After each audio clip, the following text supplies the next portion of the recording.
Okay, yan mga rides. Happy New Year sa inyo lahat. Then ito nga pala yung ating mga parcel na i-unbox ngayon. So bale ito, una, yung bida sa lahat, bumili na tayo ng Insta360 Ace Pro natin.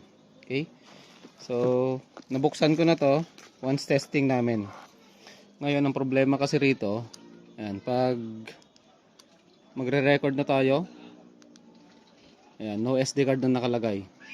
Kaya nandito na lahat yung gagamitin natin ngayon. Auto vlogging at syempre sa ating adventure vlogging. Okay? So, unahin na natin to. Yan, SD card to. Tapos, ilagay ko na lang dyan kung magkano ko to nabili. Okay? Yan. Thank you.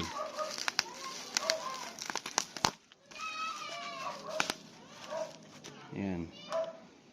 So, itong SD card na to, genuine siya. Ayan, mag-ingat kayo sa mga peke. Medyo pricey din to. Dito na. Ayan.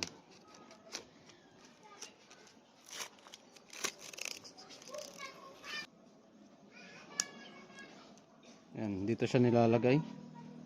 Yung ating SD card.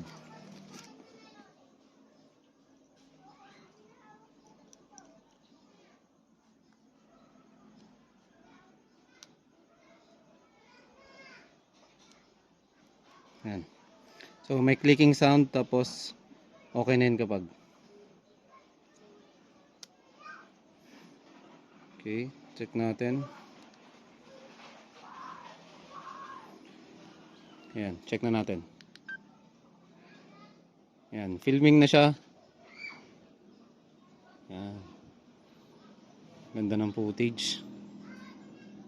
Okay. 1-0. Ito.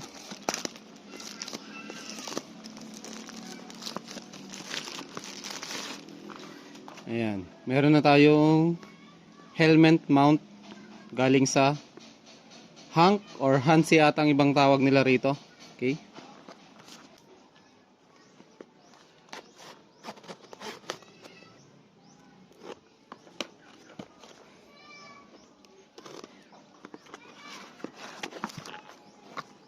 Hirap naman buksan. Ayaw pa gamit.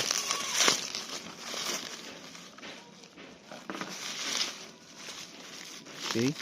So yung mounting natin or chin mount, ayan, pang Geely GTS version 1. So kung napapansin nyo yung version 1 natin dati na full face helmet, ito yan. Okay. Ayan. So ito, magkakaroon tayo ng full review kung paano siya i-mount. Okay. Okay, so pang malakasan na, kaya kailangan marami na tayong accessories. Ito yung pinaka mahal sa lahat.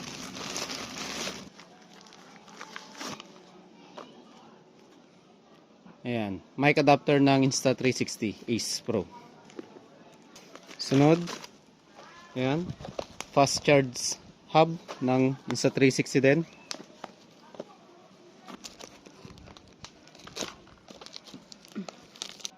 Okay. Sunod, battery. Ayan. Bali, dalawang battery yung binili natin. Tapos,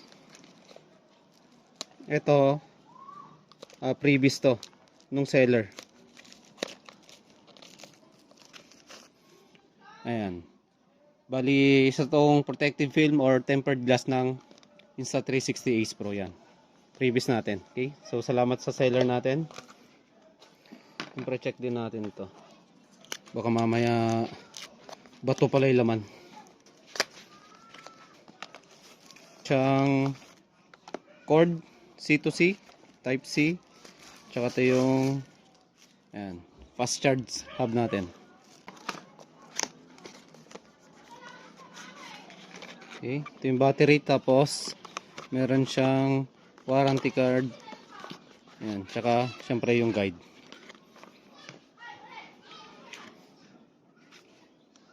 Okay, yung battery nakapasok pa. Ganda. Ganda ng casing ng battery. Ayan, shoutout sa Insta360.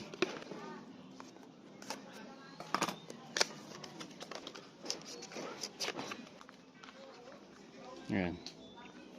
So, yan nakalagay. Ace Pro. Okay?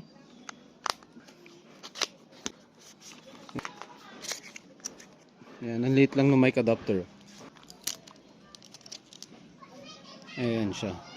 Insta360. Okay? Ito yung para sa 3.5mm na millimeter jack natin. Next, syempre, ayan, universal tube clamp. Meron tayong tripod. Tapos ito accessories. So shoutout nga para, ayan, Telesin. Okay? Ayan. So ito yung chest strap natin.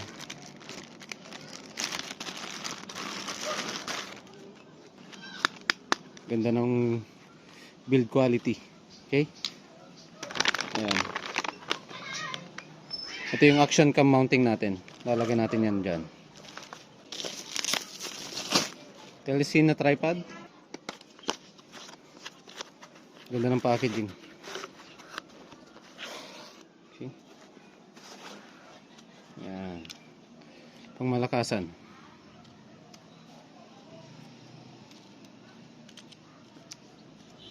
Ayan siya. Okay, maganda.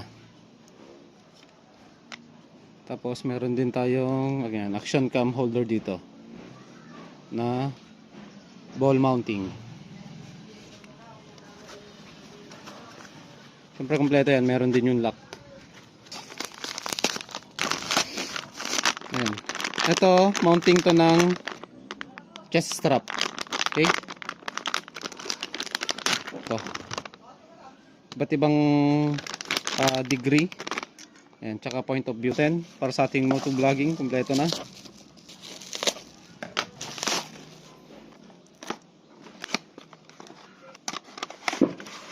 Ayan, grabe.